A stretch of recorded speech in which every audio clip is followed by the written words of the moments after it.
Hello everyone, welcome to Anupa study facts. देखो, आप लोग का सीटेट का एग्ज़ाम हो गया है। आपने आंसर की जो यूट्यूब पर एनालिसिस करवाया है आपने वो देख ली होगी।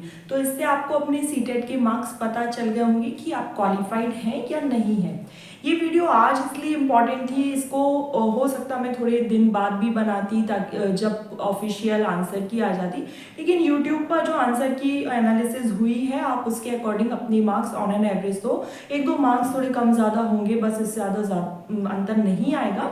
तो ये वीडियो इसलिए कि आपका अब एक एक दिन कितना इम्पॉर्टेंट है आप समझ सकते हैं। एमपीपी ईएसबी के ऑफिशियल आपको ये पूरा एक कैलेंडर देखने को मिल रहा है, जिसमें वर्ग 2 जो कि एक रिक्रूटमेंट एग्जाम है अगस्त में है, और वर्ग 3 जो कि एक एलिजिबिलिटी टेस्ट है वो सितंबर में देखने को मिलेगा।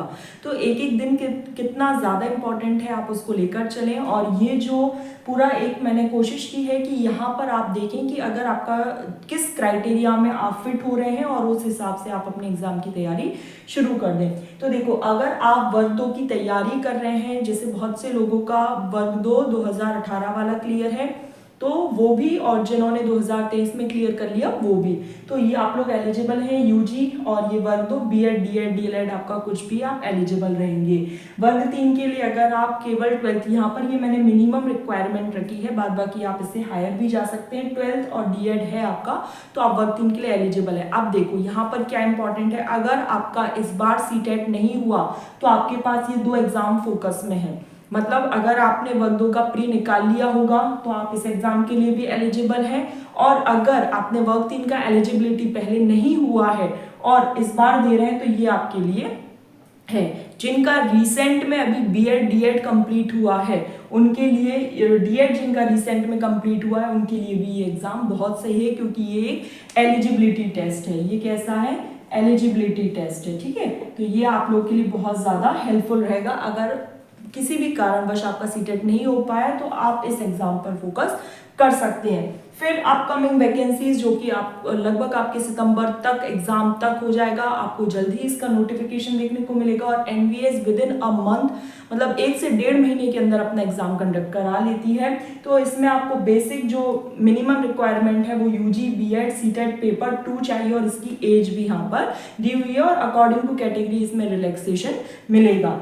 फिर है एनवीएस पीजीटी के लिए पीजी डिग्री बीएड, लेकिन इसमें सीटेट नहीं चाहिए। तो अगर इस बार आपका सीटेट नहीं हो पाया लेकिन आपके पास पीजी डिग्री है, बीएड है, मतलब आपने एमए एमएससी एमकॉम कुछ कर रखा है और बीएड किया है, तो आप इस एग्जाम पर फोकस कर सकते हैं। ऐसा नहीं है कि सीटेट नहीं हुआ तो बिल्कुल आप रुक जाएंगे, आप कुछ नहीं पढ़ेंगे। आपके पास ऐसे कई एग्जाम्स हैं जहां पर सीटेट नहीं लग रहा है तो आप फिर भी एलिजिबल हैं। केवीएस पीआरटी के लिए 12th BEd DElEd CTET paper 1, अगर आप इस बार पेपर 2 नहीं निकला, पेपर 1 भी क्लियर हो गया है, बिकॉज डीएड के लिए पेपर 1 ज्यादा प्राथमिकता है। अगर अलग स्टेट में कुछ सीटेट पेपर 2 को मान्यता देने तो अलग बात है, लेकिन अगर बेसिक देखें तो सीटेट पेपर 1, टीजीटी के लिए यूजी बीएड सीटेट पेपर 2 और केवीएस पीजीटी, ये केवीएस की वैकेंसीज आपको दिसंबर मंथ तक देखने को मिल सकती हैं।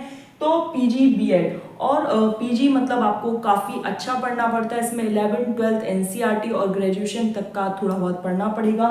तो अगर आप इसकी तैयारी कर रहे हैं केवीएस पीजीटी, अगर आपको लग रहा है एनबीएस पीजीटी, तो यहाँ पर आपको केवल पीजी और बीएड लगेगा, सीटेट पेपर नहीं लगता है, ठीक है। और ये दो जो अपकमिंग एग्जाम्स हैं ये बिल्कुल आपको जल्दी ही देखने को मिलेंगे। तो सीटेट पेपर नहीं भी निकला हो तो बहुत ज़्यादा टेंशन मत लेना, और अगर निकल गया है तो इनमें से किस एग्जाम की तैयारी आप कर रहे हैं, let me know in comment section.